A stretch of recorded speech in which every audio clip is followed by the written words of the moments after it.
Hey, what's going on, ladies and gentlemen? My name is Rage, and we are back today with the release here of the new Danger Room, as you can see, featuring the Fantastic Four members. But actually, there's been a couple of added rules here, guys. You can see, I just went through and played it for a few minutes, but in today's video, I want to walk you through some of the new changes, and then later on, we'll go through some of the better teams as I experiment and go through this, because you do want to pay attention, guys. Danger Room is pretty fun, and as you can see here, there's a boatload of resources that you can work your way top down: intel, crimson gear, isolate purple, 3 diamond on the thing, and even more importantly, guys, at the very end, there are actually gear tier 20 pieces. So you have to go through and finish all of difficulty 10 to do that. But as you can see, we have 12 days, we have 23 hours, lots and lots of time. So guys, a couple of the new rules here, and I tried difficulty 10. It does feel a bit much right now, so I'm probably gonna have to tone it down to 8 or 9, but just for the purpose of this video, you see a bit of gameplay here. But what's going to be different and new is, again, it's featuring Fantastic Four synergies, but as well giving a shout out to Accursed and as well as a Thunderbolt. So you can see Mr. Fantastic, Silver Surfer, they're going to be gaining the MCU Fantastic Four trait there.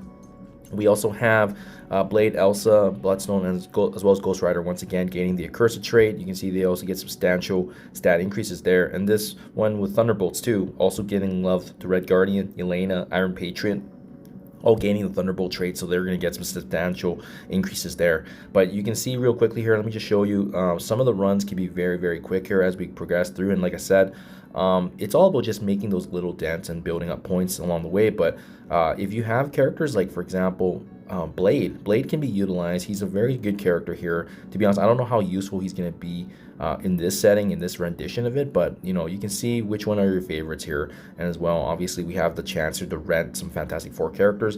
Mine isn't as built up, but I mean, that could be the play. We could technically just rent maybe the Fantastic Four, and then if you get good momentum with some of the mods, that's how you get through it, right? So I do like having Blade as an option for offense, and then as well maybe a character like Songbird, just to get some initial momentum here going, because they are damage dealers.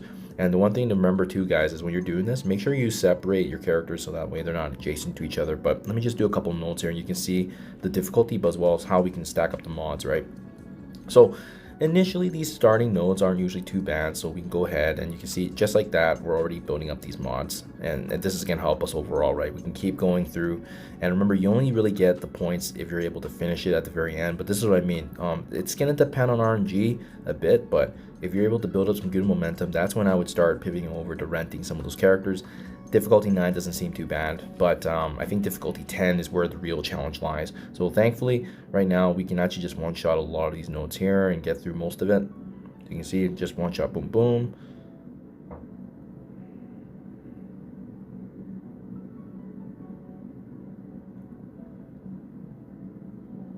So as you can see, very, very straightforward.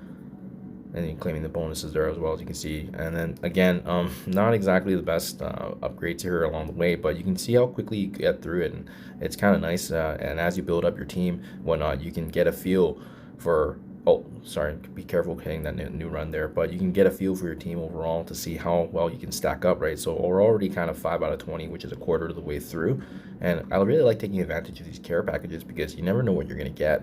And then we can start using some of our own characters and build that up. And now it's sweet. We have a 4-piece team on difficulty 9, right? So that's what I mean. Once you start getting some really good mods, and from the past anyways, we saw that damage modifiers, anything with speed, anything with bleed was good, but I don't get the sense that this is going to be like that, right? And this is why I like a Songbird with the big ultimate. She can easily just clear a node herself, and that's what I really, really like about it.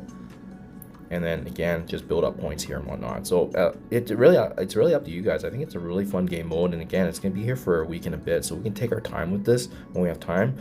And you can see how quickly you can go through it as well. But each Danger Room that they've brought out, it's been fresh, it's been different. And difficulty 9, as you can see right now, still actually is really straightforward. I feel like they do bump up the difficulty quite a bit when you switch over to difficulty 10, but right now for number 9, it actually feels really, really good. So like right here, any allies gaining an additional 20% in attack boost, absolutely massive. On any revive, Thunderbolt allies gain offense. Enemies cannot gain speed from abilities. Generate ability energy on kills. See, that's a really, really good one. And then we just keep on rolling, guys.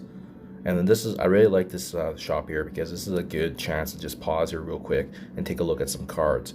These cards here, man, look at this one. Thunderbolt ally attack, Songbird allies gain assist now, any revive. So this really does seem like this is going to be favoring the Thunderbolts team. as we go through this, right? So that's my first impressions anyways. They're going to be very, very important here, which means you do want to focus on your Thunderbolts. Whereas last time it was X-Men, and then the one before that, Vigilante, as well as Blade carried that section. But you can see here, this is heavily favoring the Thunderbolts, even though it's designed to be more of a Fantastic Four-esque kind of meta here. But yeah, I think they just want to obviously switch things up a little bit too. So that's why I do like Blade. I don't think he's going to do as well in this because there doesn't seem to be a lot of any bleed mechanics that allow him to thrive. But at the same time too, that's why they are always throwing in different kind of mods. But you can see I used the ult there, and I was able to actually clone Zombie Scarlet Witch. So and the really cool thing about Danger Room is that every match you play, it's gonna be different, guys. So you're never gonna be able to replicate what's going on from one account to another, but you do get to see some really cool combinations and obviously get to test it out. And even characters like our new Fantastic Four team, we can actually start trying out and experimenting as I build them up, right? Especially with Franklin Richards joining the game today as well. So just like that, guys, and slowly but surely we are finishing nodes, which give us more of these mods. And again, every time you do the run, you're going to be able to get stronger and stronger. And then there's going to be a run where it just snowballs, where everything just lines up in terms of the bonuses, right? Look at this one, like Thunderbolt allies with offense up gain an additional 50%. So yeah, it already seems right off the bat right now that this is definitely favoring a Thunderbolts kind of team. And that means we probably do want to focus on them, and especially if you have some big ones. This match might be a little more difficult, but you can just see how quick we're rolling through this, right? And that's the gist of the Danger Room. So this is where I'm gonna get worried against these like mythic characters with Apocalypse. We got Gore and Super Skrull against us. So even with the big Songbird ultimate, this is likely going to be our limit, and that's okay. We need to know kind of what the stopping ground is and which matches that we have to be mindful of, and that's all about the learning experience in this roguelike game mode. So probably going to end it here, guys. As you can see, we're not doing too great, but we do have heals and whatnot. Just remember to take advantage of that, and more importantly, just have fun. It's a really cool game mode, and I do appreciate them trying to switch things up every now and then, as you can see. And then all you have to do now is just hit the new run here. We save the score, but now look at the mods. Now we can actually add on some things, right? So some additional damage there, or maybe you want to pivot over to give some more resistance. Either way, it stacks up, and as we get stronger and whatnot, it will be better and better as we progress here. So Thunderbolts looks like it's going to be key here, guys, in addition to some potential Fantastic Four members obviously gaining their synergy, and you can also take advantage of renting them as well. Do you let me know what you guys think, though? Have fun, and let me know which team combinations work for you guys, and as well, I'll probably do an update once I figure out the best teams to go through, guys. So thank you for your time as always, and I'll catch you guys in the next one.